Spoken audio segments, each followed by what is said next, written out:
The reason that we're going to start with this sun salutation session is because the only way to get through the yoga is to actually do it.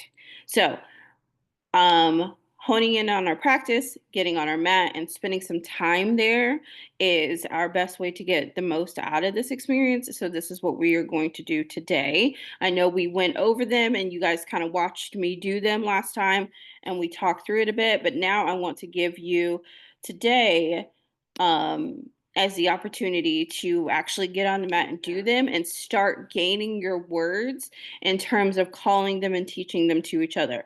For our Ashtanga practice, it's where every class starts. So the more that you have them in your bones and in your soul, the better off you will be at calling class. The other reason that it's important to be able to get your words together in doing this is, let's say for some reason you don't 100% feel well, or you have some sort of injury or something to that effect, your ability to do it physically does not affect your ability to work. And that is really important as a teacher, because just because you can't call class doesn't mean that you can't teach class. Okay. Um, and the other part of this that's really important to me is us learning in the beginning to leverage the skill of having really clean, clear, and concise cues. It will help us do our videos later, for one, but ultimately, this gives you the power to now watch your class and be an observer as opposed to being in the class. Does that make sense to everyone? All right. Because if you are doing your practice while you're trying to teach, what happens is it kind of cuts you off from like a in a tunnel vision way where you can really only pay attention to so many things. So let's say, for instance, you have somebody in the back that is just struggling. If you're more focused on what you're doing on the top of the mat because you need to be moving in order to call class, then you now can't watch this person and make sure you're in a position to keep them safe. Does that make sense to everyone? Okay. Before we do this breakout group, I want to kind of go over something that transpired in a class that I taught recently, and give you some feedback, best practices, and ways to handle it and the way in which that I handled it. So for the most part, if you're teaching an Ashtanga inspired class, you all know that the sequence doesn't change.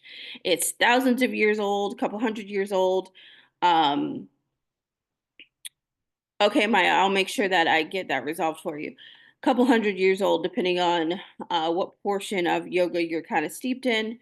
And it is the same thing every time you come to the mat as far as what you're going to do. It is just your experience of it that is different. Okay.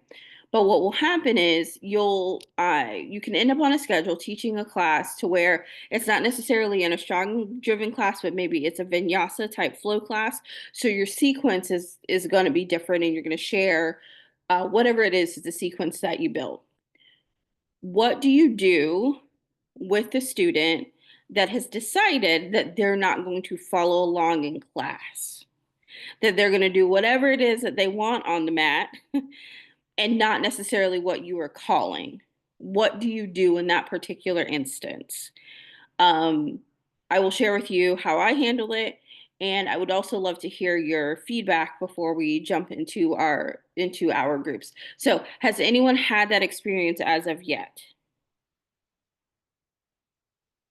No? All right. If you're brand spanking new to teaching, I'm telling you this now because it can happen. And I want you to be better equipped, because if you aren't ready for it, what will happen or what can happen is that it'll throw off your own teaching cadence and even your experience of the class. Because we all know most folks come to yoga where we're all kind of doing the same uniform thing. Because from an energetic standpoint, we're trying to create the same uniformed experience, the same kind of energy, all moving in this, let's say, healthy esque direction. Does that make sense to everyone? And since I was remiss in saying before, if you can turn on your camera, please turn it on. It does help. If you cannot, if you're driving, what have you, I totally understand. So, what can happen, and when we teach classes to the general public, is sometimes you may get a student in there that just doesn't necessarily know the lay of the land. They're not 100% sure of, do I totally follow along? They're not 100% sure of what quote unquote yoga etiquette looks like and how this is supposed to go. Now, those folks we have so much grace for because they don't know what they don't know. right? Does that make sense to everybody? They're brand spanking new. You're not sure. They're not sure. So we're all kind of figuring it out together. However, in this particular instance, another teacher showed up to class. So if they're a person that teaches, they're fully aware of um, what yoga etiquette looks like. Now, whether or not they exercise it, completely different story. But the reason I'm telling you this is because it can happen to you as well. There's a pretty good chance it will happen. Somebody will come along and they're not necessarily following what's supposed to be going on in class. In this particular instance, I had a conversation with that person, sent them an email as a one-off saying, "Hey, this was distracting. It detracted from the class, and the reason that it was an issue is because the other students that were in the class that were supposed to be following me as a teacher and the things that I was calling, they were trying handstands and other things that weren't a part of the sequence. So now we have a safety issue. All right. Um, because if I'm not cueing that, I'm not giving you the, let's say, anatomical things that the body is supposed to be doing in order to get you into that posture safely or to safely execute it, right? So I reached out to them and said, "Hey, this is a thing. If you're showing up to work out your practice, that's not really the time to do it in the middle of somebody else's class." One. Two, as a teacher, you're fully aware that you should be following along with everyone else. So, what advice can I give you as new teachers who are stepping into this space? Do not let it change the way that you teach in that moment. So if you see something that someone else is clearly doing, a different set of sequencing than what you're calling, do not deviate from your sequence. Continue to call class. One. Two, do not go up to that person and draw additional attention to the thing that they're doing. Why? Because then that detracts from everyone else's experience. For one, it pulls you out of teacher mode. Now you're kind of into the principal mode, so to speak, and managing this person's behavior in class. Two, and three, there are some people in class that are probably not even paying attention to this person. Depending, let's say they're on the front row and the person is behind them, they don't even see what they're doing in the first place. So now you've kind of created an issue during class that doesn't necessarily need to be an issue. Does that make sense to everyone? Now, after the fact, if you want to have this conversation, you're welcome to do so. In my case, I did it via email. But what I did prior to is I spoke very clearly with the person who owns the studio about the situation. It is exceptionally rare that I work outside of my own studio. And if I'm being 100% honest with you, this is the reason why. because when I'm in my own space, this is not a problem that I have. However, when you get outside of spaces that you own or spaces that you have more control over, this is something that can happen. So have a conversation with the owner, or maybe there's a teacher manager or something to that effect prior to talking to the student. See what their feedback on it is. And then you make your decision for yourself as a teacher from there. If this is something that you want to continue to engage in, if you want to continue to teach that class in that particular environment, depending on how you were or weren't supported, or depending on how the message was or wasn't received. In my case, it was received exceptionally well, and I was given the autonomy to speak directly to that person to resolve the issue. Does that make sense to everyone? Okay, I wanted to bring this up because this is a really direct thing when it comes to how do we manage teaching in the studio space? How do we manage as teachers when it comes to just dealing with people? Um, Kiki said she's been a student and have experienced this as a teacher. It's great advice. You're very welcome, because it can be frustrating. And the only reason for me, I did find it frustrating, but the only reason I found it frustrating is because this was a person that I know knows better. I'm fine with it when it's general public, and this is their first yoga class and they just don't know what's supposed to be. That I have a little more space and grace for. But when you know better, I'm like, come on, man. Like it becomes a little bit disrespectful. So this is why in this particular instance I chose to address it. So I figured that I would share with you all, because my promise is always, as I learn new things, as I learn and grow as a teacher, that I will share with you in a real time and pass what wisdom or whatever it is that I've learned from the situation along to you. Does anyone have any questions regarding these type of things that can transpire in class? Kiki, did you have a comment? I saw your hand up. No, you're good. Okay. Okay. Did anyone have anything to share regarding feedback in these situations before we press on? Okay. So, with that being said, we're going to press forward. I'm going to put you in breakout groups. Everyone is going to have should have 5 people in your group. One group will be 4 because obviously I won't be one and I'm counted in this 20 number. Um,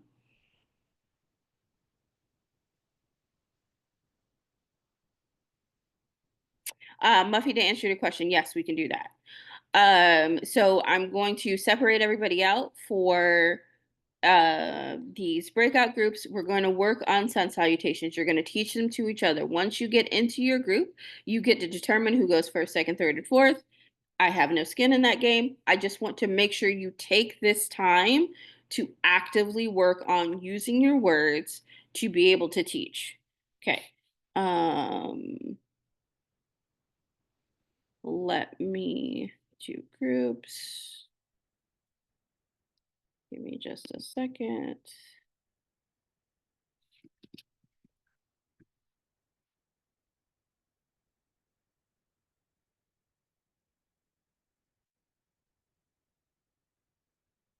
Does anyone have any questions regarding sun salutations before we get started?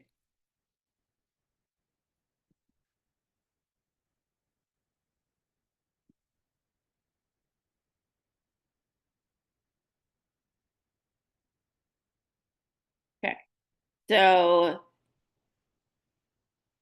typically your warm up is anywhere from typically when I teach class, my warm up is anywhere from 11 to 15 minutes. And that's what sun salutation serves as, that kind of 11 to 15 minute here we go, start to class. Can it vary? Yes. Um, but I think it's very important to make sure that you offer people an adequate warm up. So if there's 2 parts of class that you want to make sure you don't cut short, don't cut your warm up short and don't cut your shavasana short. People need the chance to fully effectively warm up their body and get ready to do some of the more dynamic movements and postures that can take place in class. And they need to effectively ground all of that energy that they pulled up during their practice. So 11 to 15 minutes on the front end, 10 to 11 minutes on the back end, and you're golden. So front end is your warm up. The very last thing that you typically do before you close class is shavasana. So make sure we're kind of honoring both ends of the spectrum. All right, let me get these groups going.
All right, hold on one second, everyone. It did not give individual rooms when I did it automatically, so let me do it myself, which I was of the impression that this is smarter than I thought it was. So hold on one second.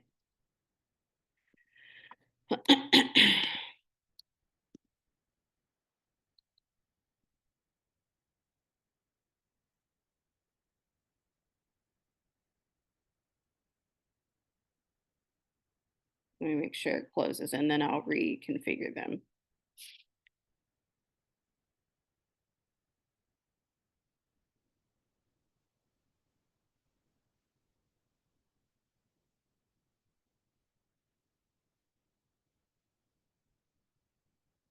Okay.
Hey, did you have a question for me? I can't hear you. You're on mute. It won't let you do it. Okay, let me see if I can do it. Hi. Here we go. So Hey. so this is my second time taking like a course with you. I started with the 300-hour Hmm. one and I never completed it for, life situations. So I'm joining back in, but I know this is the 5-hour one. I know I have to do the paper Hmm. and then the hours of teaching is how many hours to send to you?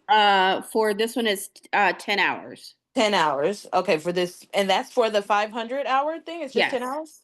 Okay, and then the 1,000 word paper for each book, and correct. then I paid for the online thing, the $25, but I haven't received any online. Okay, Uh, I will make sure that you get the link because it should have come to you automatically, but I'll make sure that you get the link for the material so you can download all of that stuff. Okay. And this is you only had one other meeting besides this for this Right. class, right? Okay. Mhm. So the first meeting I was at work, I was at the farmer's market. I had to log off because I couldn't Right. participate properly. So, okay. Okay. So I'm here now. And then we're doing sun salutation. So, I mean, I Mhm. know it basically. So I guess I can just follow along with what they're Yeah. doing. I don't know the exact.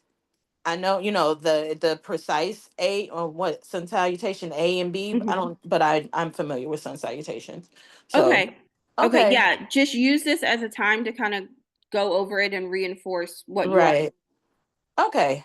Thank you. No problem. All right. I'll All talk right. to you next time. You should be go ahead and join room 1. Okay. All right. Thank you. Uh-huh.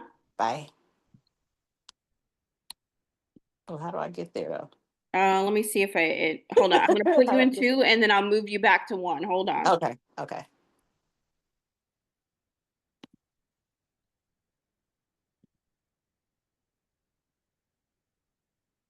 Did it send you a pop-up? Okay, cool. Sapphire, didn't I send you? All right, I'm gonna do yours again. I'm gonna send you to 1 and I'll put you back in 2.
Hey, did you get kicked out of your group?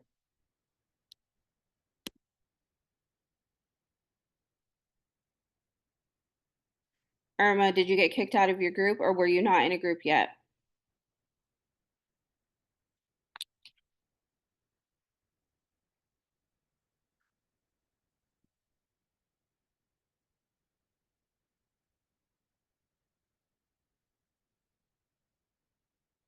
Did it kick you out or were you just now getting in?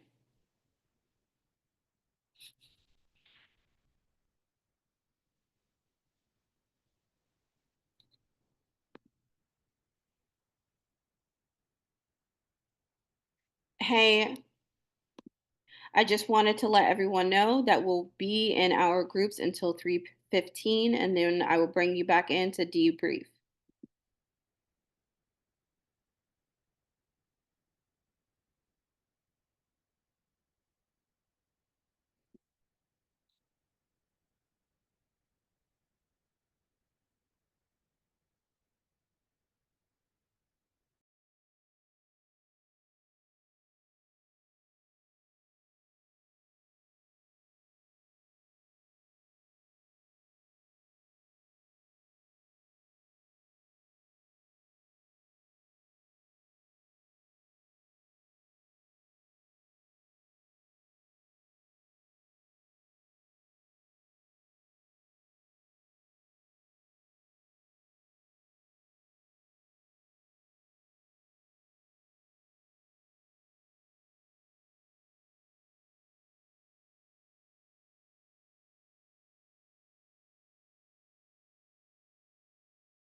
All right. How did everyone feel about going through sun salutations? Pretty good. Was it shaky? Were you like, this is way harder than I thought it was going to be? How do you feel about it?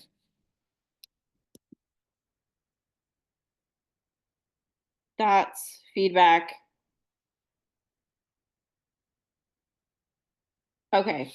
I see that your internet was choppy. Feedback, please share. Can you unmute? Okay, let me try. Will it let you do it now? Yes? Okay. Well, hi, it's Irma.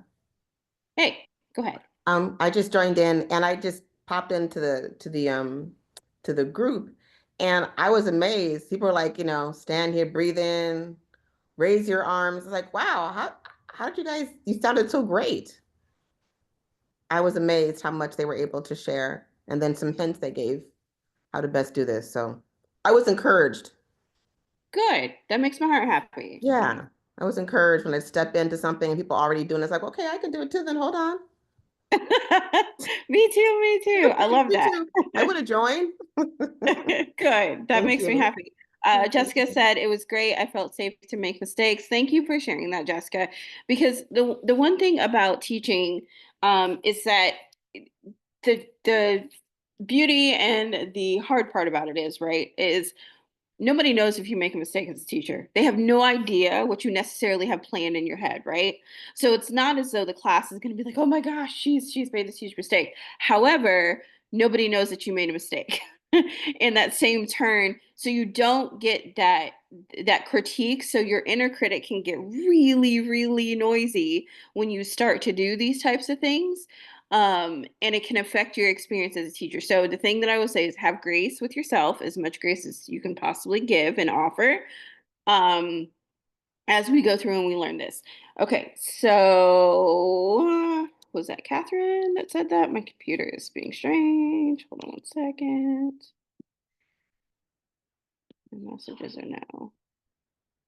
I love the variations of cueing. The same thing was great to experience with each one. It's always great to do this with people so we can see if our language is helpful. Yes. So that is one thing that I really wanted to touch on. Finding out if you have quality cues can only be figured out is if you are teaching to people. You cannot replicate that in any other way, any other space, because obviously when you're at home on your mat and you're working it out, what makes sense to you makes sense to you, so you know where you're going and moving, right? But all of a sudden when you get in class and you're like, move your right hand here, move your left foot here, and people pop up, the prairie dog, I call it the prairie dog, especially when you have folks in down dog, they start looking up like, what's going on? That's how you know that your words need a little work, right? As soon as those heads start to pop up. But you don't know that unless you're out kind of in the wild, right? Doing the yoga thing. So the comment that I go back to and that I give y'all, that I swear that y'all are like, I always feel like you hate this answer, but you love this answer all at the same time. How do I get better at doing this? Do more yoga, like go do the thing. Because you don't know, you can't figure out that groove and that pattern unless you do it. Unless you do it. It is really that 1% theory and 99% practice.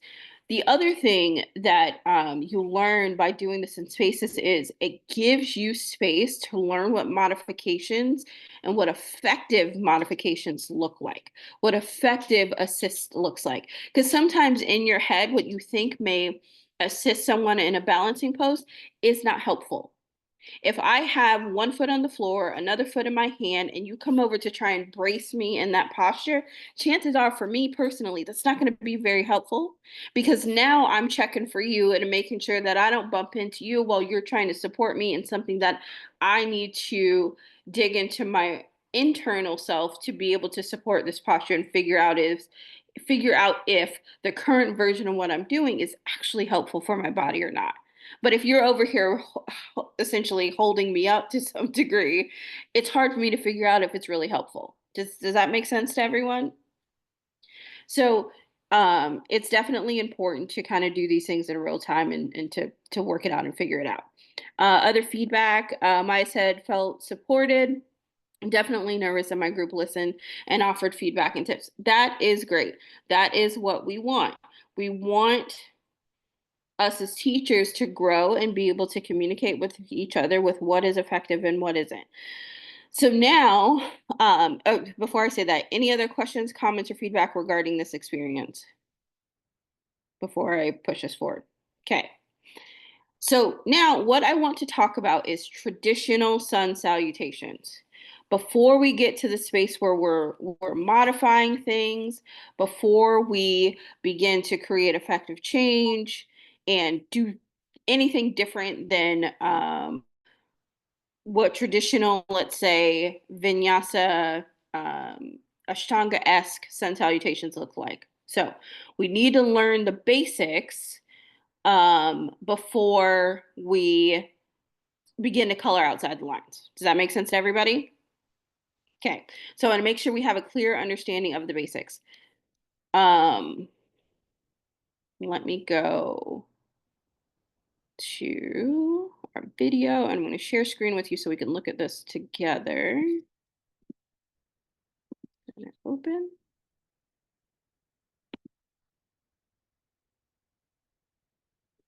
Hang tight for a second, y'all. I'm trying to find my video here.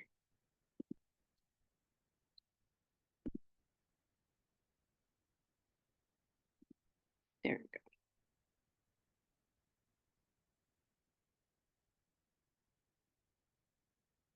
go. Okay, so here we are. Let me make sure you all can see my screen.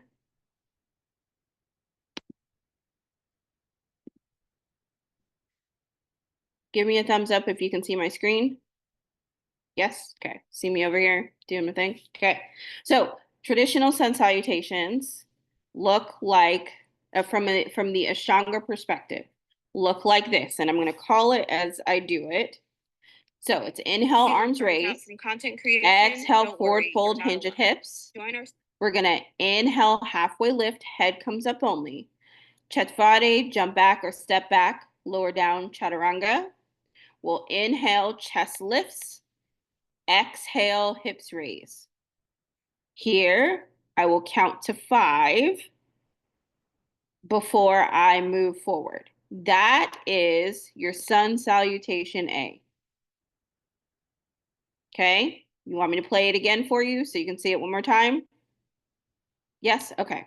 All right. I'll start it over from the beginning. Inhale, arms raise. Exhale, forward fold, hinge at hips. We'll inhale, halfway lift, head comes up only. Step back or jump back, lower down, chaturanga. Hold on, let me give you inhales and exhales between there. So inhale, halfway lift, head comes up only. Exhale, go back. So you're still in an exhale. Through your step your feet back, you're still in an exhale for your chaturanga, lower down chaturanga. We inhale for up dog and exhale, press the hips back for down dog. Does that make sense to everyone? Okay, so make sure when you inhale, head comes up from your for your halfway lift, you take a big inhale because you're not going to exhale that breath until you lower down for your chaturanga. Now, I said that, I'm going to give you a little let the gas off a little bit. So, inhale, halfway lift, head comes up only.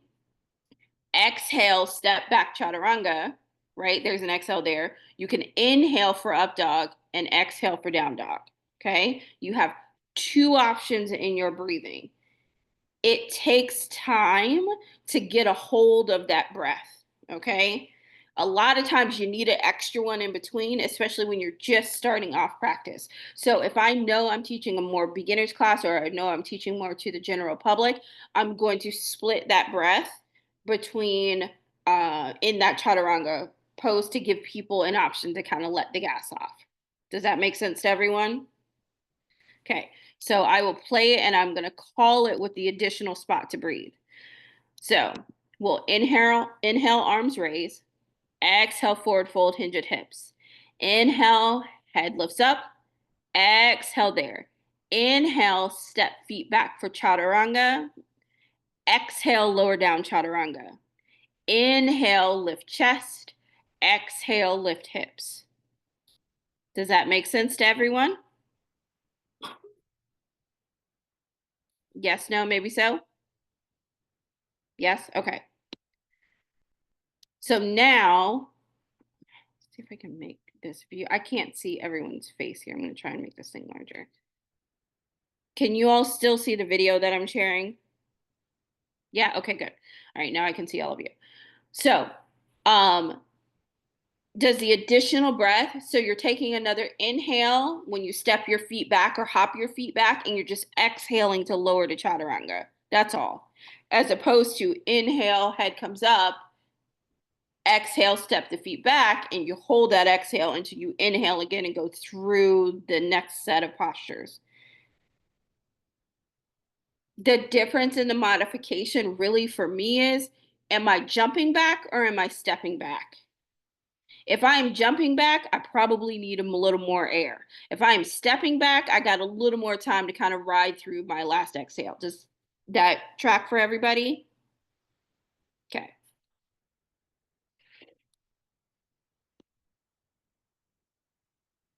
All right. So let me see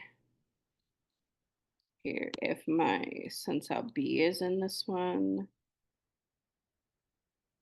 It is. Maybe.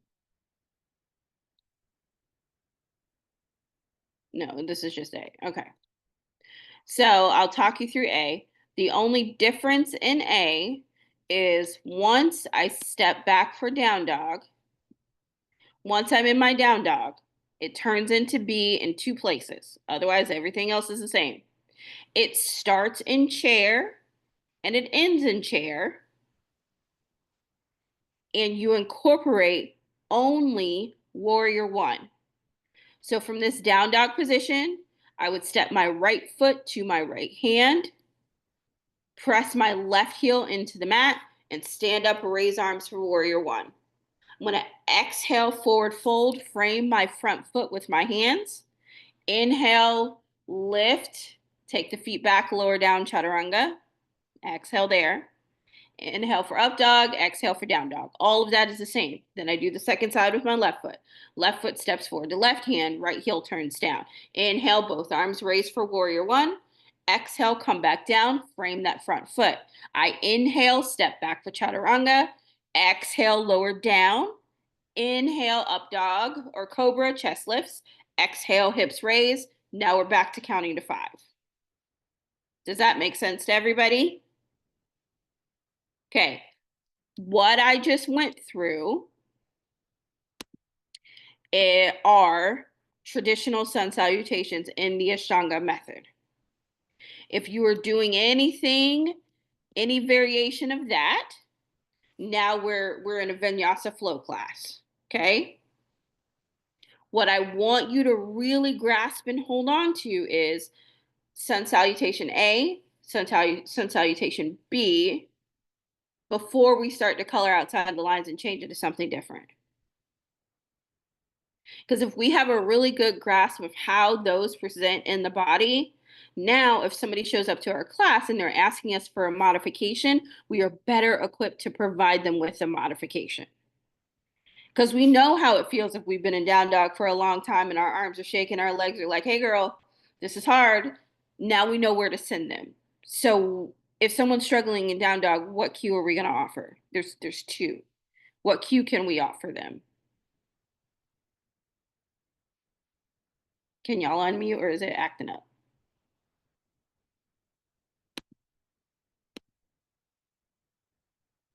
Okay, I unmuted. Y'all can pop out and answer.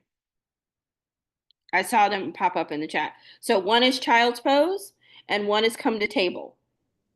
Now, the choice that you make when you're creating a modification of sun salutation is contingent upon where you're going to go next. Okay? So if I need someone to come to warrior one next, which option do you think makes more sense? Child's pose or down dog? Or child's pose or table, rather. Sorry. Yeah, table's a bit easier.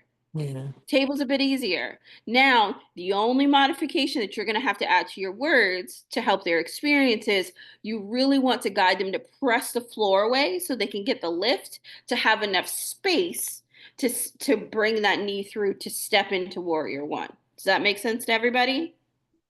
Because if you choose child's pose as the modification and you're not quite at the end of that vinyasa flow, now you have to bring them back up to down dog because they need room, right? Or back up to table because they need room. So if you just sit them in table because you're in your mind, you're thinking of what's coming next, now you can keep the energetic flow of the class going without stifling it for the student that you're trying to bring along with you on this journey. Does that make sense to everybody? Because if from an energetic perspective, remember we're minding the energetic part of this as we teach in addition to the physical body. This is why yoga feels like this spiritual-esque experience, because we're energetically tying things together. Just bear in mind, if you're clunky in that transition, it's going to energetically chop up the flow that you're trying to create for this particular experience. Are y'all with me?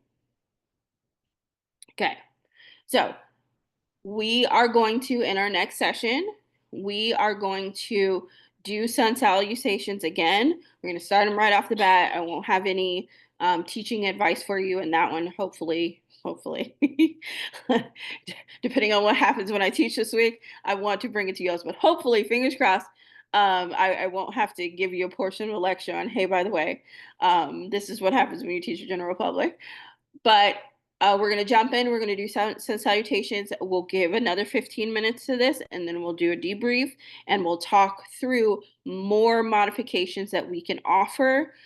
And those modifications will be based on who is in your class, based off of who may show up to your class. Modifications or assist, you can kind of interchangeably use that verbiage. Does anyone have any questions before we close for today? Yes, if y'all can unmute, because not everybody's names is showing up on my screen properly. So if you have a question, go ahead and unmute and ask. I have one question. You said next session we're doing sun salutations. Do we need to study sun salutation B or just continue with A? A and B, we're always doing them together. Okay, because they make your complete warm up. So remember A, I know this is gonna sound really silly to preface it this way. But there are videos of me doing sun salutations on both my TikTok and the magazine Instagram. So if you ever want to see them and you forget about it, trust and believe there is a video of me doing it out here that exists on the internet if you need it for reference. It is also in your student portal as well, from last session that we recorded. So if you need to see it again, it'll be there. How many hours a week should you practice? Okay, so I'm going to give you the real answer, and then I'm going to give you the Ashley answer, because this is a very loaded question. All right, so here it is. The real answer, if you are an Ashtanga practitioner, you typically practice 6 days a week and take one rest day. And that 6 days a week is the length of time that you practice is contingent upon where you are in the primary series. So for me, it goes all the way through to, for me right now, my practice goes all the way to Navasana. So that's where I stop. And then I do the closing series of postures, which we'll talk more about this as we go through the training. And I'm done for the day. Then I do the same thing the other 5 days of the week that I'm practicing. Now, with that being said, this usually takes me, if I'm on my shit and have my entire yoga life together, I can do it in 45 minutes. If it is early in the morning, we on the struggle bus for real, no joke, it takes me about an hour. And half portion of that hour is me talking my body into doing this early in the morning, just keeping it a buck. So, when it comes to keeping a regular practice, what I like to tell people who are in life and we're household dwellers and we have responsibilities, 5 minutes on your mat is better than no time on your mat. So if you can carve out 5 minutes a day, that too is an adequate practice because over time it will add up for you. I'd much rather you keep a practice that you can be consistent about than one that you were inconsistent about. I know 6 days a week for an hour to an hour and a half in some cases, that's a huge ask in addition to the things that you already do. So, in a perfect world where no one else is pulling on our resources, get up at 3 a.m., meditate, have a little talk with Jesus, go get on your mat, do that for an hour, hour and a half, drink your green smoothie, not have coffee, and then go do the rest of your day. The reality of what that looks like is, for me, brew the coffee while I'm on my mat, do the 5 minute meditation after I'm done, and then make sure my children are woken up on time because they got to go to school. And this 3 ring circuit probably starts at around 7. Let's be real. So your practice hours are really contingent upon what your schedule looks like. I'm more concerned about your dedication to your practice. What can you actually dedicate to consistently for yourself to get the most out of your time on your mat? That's the real of it. And I know sometimes in yoga spaces it can feel crazy discouraging because you bump into people who have this like super stout practice. They're like, I'm dedicated to my mat and I get on and blah blah blah blah. And you're like, girl, not that you're not dedicated, but your life just doesn't lend itself to that. And to add to that, just to give you perspective, when I first started, um, no, I'm sorry, it wasn't when I first started. It was when I got serious about like trying to build a yoga business. I had a job where I had to be there at 5 a.m. My practice started at 3 a.m. in order to make that happen. I was able to sustain that for about 6 months. And then my body was like, we can't do this anymore because I wasn't sleeping enough. And I had 2 kids under 2 at the time, which that shit's wild.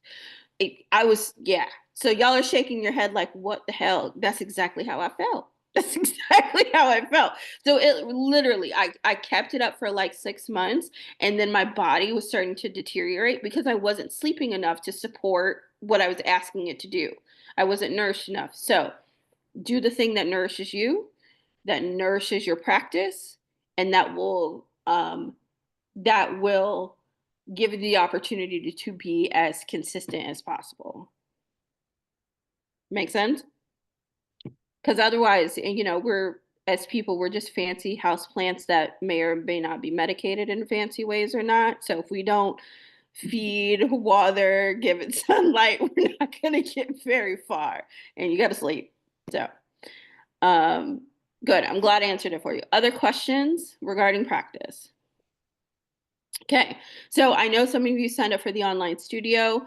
If you have not gotten the link to get into the studio, please text me so I can make sure I solve that problem this week. I'm trying to figure out why it's not going to everyone directly.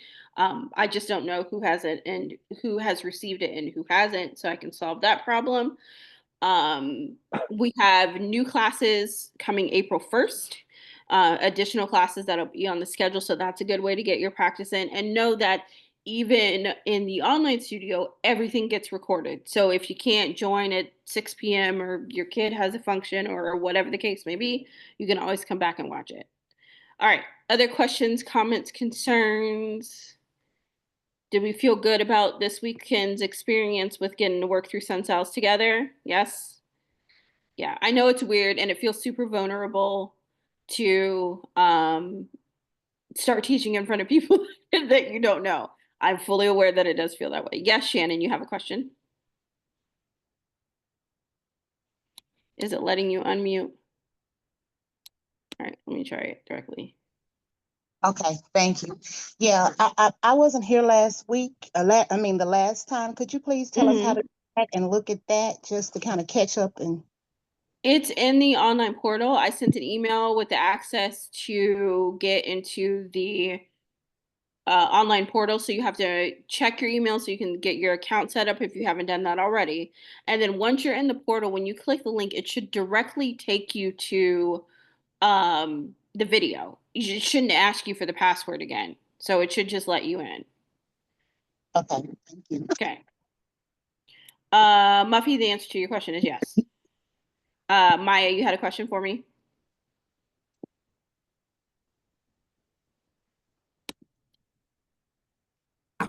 Yes, just the same question about the passcode.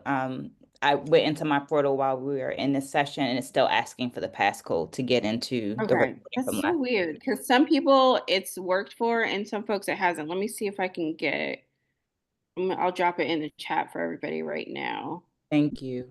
Provided that this thing wants to open for me. Okay, here it is.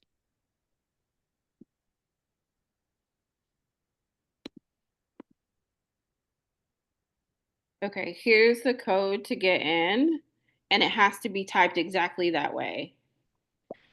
So it's lowercase.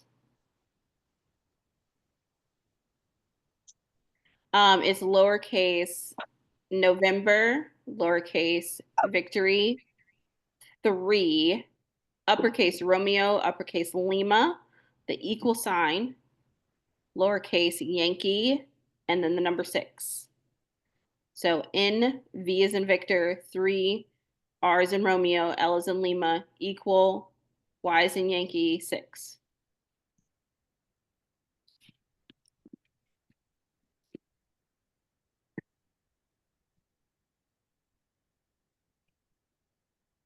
And I thought when I put it in the portal that I copied that for you all as well, pasted it there for you all as well, but maybe it's not being cool. I'll go back and drop it in the portal as well so you have it. So I'm not sure why the link isn't cooperating.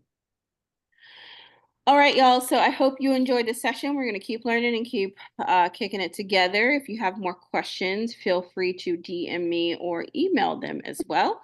And we'll keep on keeping on.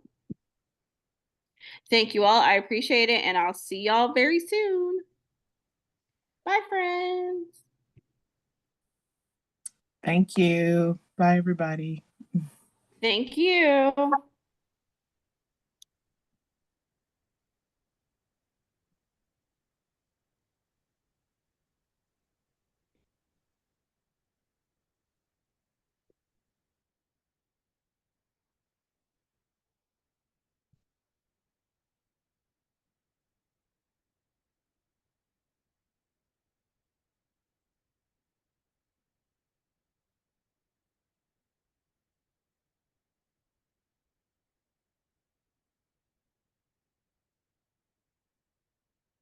Okay, so can you hear me okay?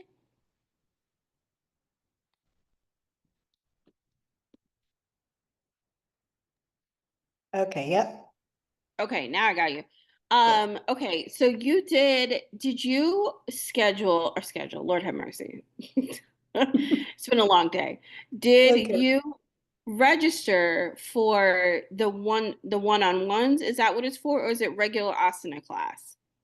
I am not sure. I'm about to tell you in a second. Okay. Because when I saw it, I was like, I don't remember if this was the one-on-one package or I put together, or if this was just 5 regular classes. So I signed up for the 5-class pass. Okay. All right, And cool. So it then said just I had 5 to regular schedule it. class. Yes. Huh? I wasn't Okay. sure how to. And somebody emailed me from your team. And then when I was there, I don't know if they got it. I'm like, it might have went. Sometimes my emails go to people's Go to spam. spam. Okay. That makes way more sense to me because I'm like, that's not the one-on-one rate, but I'm not sure which one it is. So, regular class is available come April 1st. It's Monday through Friday, and you can sign up for whatever is on the schedule to do your 5 classes. So, the time frame is really just based off of like, do we have a class on the schedule that fits what you need, and sign up and take it just like you would in-person studio. Okay. So once the schedule's updated, I'll send you the new schedule and you could just pick whatever it is that you want to do. And then just know that if for some reason there's a class on there that you want to take, but schedule conflict or whatever, it's going to be recorded. So I could still send you the recording so you can participate in the class. Okay, cool. I see there's a schedule on here already. Don't use this one, right? Is it the acuity schedule in black and white? It's in black and white. It's on Yeah, blackpranayoga.as.me. that is our schedule, but I'm adding more every Okay. day to it. So not just like, I think there's just like 2 or 3 that are my regular Yeah, 10 schedule. a.m. I'm adding more Mhm. teachers. Okay, cool. Yeah, So so I'm you'll just send glad it. you asked. It's okay, no worries. And then, because it says on here, I need, if, let's say I was to book, it just says book. So what do I put in to make sure I don't gotta pay for it again? So what I'm gonna do is I'll make you an account in our scheduling system and put credits Okay. on your account so it doesn't charge you. Okay, cool. All right, I'm just gonna Yeah. send you an email so I can see if my emails are going to your spam. Yes, please do. Yeah, Because I think they I got a text message from you, but I didn't get any email, so I couldn't put it back together to figure out what it was that you got. right. What's your email address? Info at theblackpranayoga.com. The Black Prana. See, I got the whole wrong email address in here. That might Okay. That explains so much. be info at Black Prana. I just got info at blackprana.com. Okay. My yoga. So it's just info at blackpranayoga.com. Info at theblackpranayoga.com. Okay, gotcha. Yeah.